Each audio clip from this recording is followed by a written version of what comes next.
Today is day 23 of the Karen Read trial. I'm going to give you my daily recap.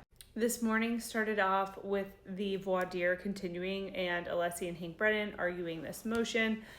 Spoiler alert, I'm not going to go into too much detail about it because the judge ends up denying it. It was for the defense to be able to go down a line of questioning about Irini Scorti-Bello, who is the medical examiner, and Trooper Paul, who is the accident reconstructionist who did all of this work last case.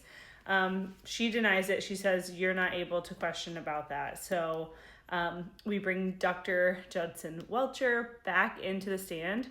He sets up all of his stuff. He is somebody that relies heavily on his report and his presentation. He was caught numerous times yesterday looking at the presentation when he wasn't asking the court ahead of time. If he could do that, they're supposed to ask ahead of time. He would just be looking around for things on his computer, and we don't know what he's looking at while he's being questioned. Another thing is when he first sits down, Alessi asks that he does not open his computer, and he has the judge tell him to not look at his, I think he might have an Apple Watch. I'm not sure what kind of watch it is, but he said he gets his email on his watch, and Alessi's like, that's distracting. Please stop looking at that while I'm questioning you. We knew going into it today that they were going to be done with court at 1:30. This has always been a planned half day. I think a juror had an appointment to get to, and the judge promised that they would be able to do that. So it actually is lining up perfectly because today is the day that the Commonwealth rests too. In my personal opinion, I think that the jury actually likes Judson Welcher. I think Alessi was a little too hard on him yesterday. He does go down a better line of questioning this time, but I think you can tell too much that there's tension there. And there was something at the very end of the day where she says, okay, Dr. Welcher, you're all set. And he was like, oh my God, finally, or something to that effect. And the courtroom laughed. So I'm assuming that this is a witness that the jury and the audience likes. And I don't think it looked good for the defense, especially the way that they left it. So let's get into what happened. There were some good lines of questioning, but Alessi did waste a lot of time on the nitpickiness and having him refer to his report. So there was a lot of time wasted. But Alessi gets down a great path of questioning about the hydraulic system that's on the Lexus SUV.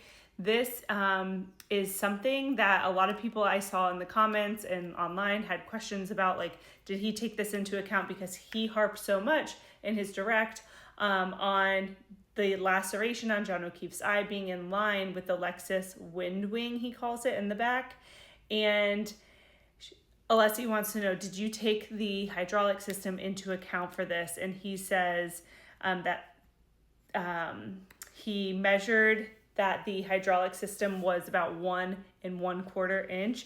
And Alessi was like, would you be surprised if I told you that the vehicle could be raised by 3 inches and lowered by 2 inches? And he was like, not surprised. But he didn't do any measurements for that. So he didn't account for that at all, which meant if Karen Read pulled up to 34 Fairview and her vehicle was in park, the vehicle would have lowered. So that would have been lower than the measurements that he was taking potentially when he was doing his crash accident reconstruction stuff. Alessi wants to know what ride height he used, and he doesn't give a specific number ever. He basically just keeps referring to photos that he has from February 1st from the Canton Police Department, and they matched up the ride height with those photos, he says. Alessi asks about the glass on the bumper and says if he could he just assume that potentially this glass that was on the bumper didn't match the glass that was found at the scene? Does he have an opinion on that? And it was a lot of time wasted on this because we never really got the answer. He pulls up some of these, I forget exactly what he called them, but it was kind of like a scan of an overlay of the Ring video where the Traverse and the Lexus match up. And Alessi kind of highlights that potentially this bumper here on the back of the vehicle could have been photoshopped. I don't know why he wasted any time on that though. Alessi wants to know if he took account some of the taillight and back rear end pieces of the Lexus kind of jut out a little bit, and he wants to know if you took that into account. and he says he did, but it's really difficult to see in the pictures because they're 2D images, but the scans were like 3D basically. More of Judson Welcher just being really defiant, really just a difficult witness. It was hard to watch as somebody who was like really hoping that Alessi would come in swinging for this final witness. We didn't get that. I switched over watching to Emily D. Baker, and Alessi basically like out of nowhere says like he has no further questions. It was really out of nowhere. I feel like he had a ton of more questions, but it had to do with the Trooper Paul stuff. There were things that I think were left unsettled, but we get into some redirect from Brennan. He wants to know, do you have any concerns that the scans that you did are inadequate?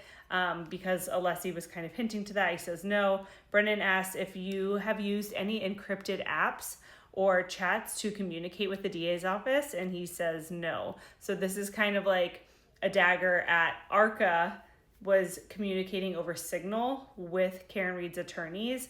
The defense doesn't, or the jury doesn't know this yet, but that is because they were subpoenaing for Karen Read's phone records and her father's phone records and things like that. So I think that's why she was having them communicate. They were all communicating that way. Brennan leaves off on a point about the 74% throttle, and I think that was like a great point just to stop, but his redirect was really short. Alessi has a few more questions. He goes into questioning about confirmation bias and how he arrived at these theories, and I do feel like it fell flat. It was unfortunate. Judson Welcher is done. I told you that the audience laughs after he makes that comment, and then Hank Brennan plays one final ID documentary clip, and this is like the one that was like, oh, I wonder if they're going to play this because I watched the whole documentary. It's the one where Karen Read is speculating if she could have possibly hit him. Did I clip him? Did I incapacitate him in some way? I hired David Dianetti, and that's one of the questions I asked him. I was like, could I have hit him?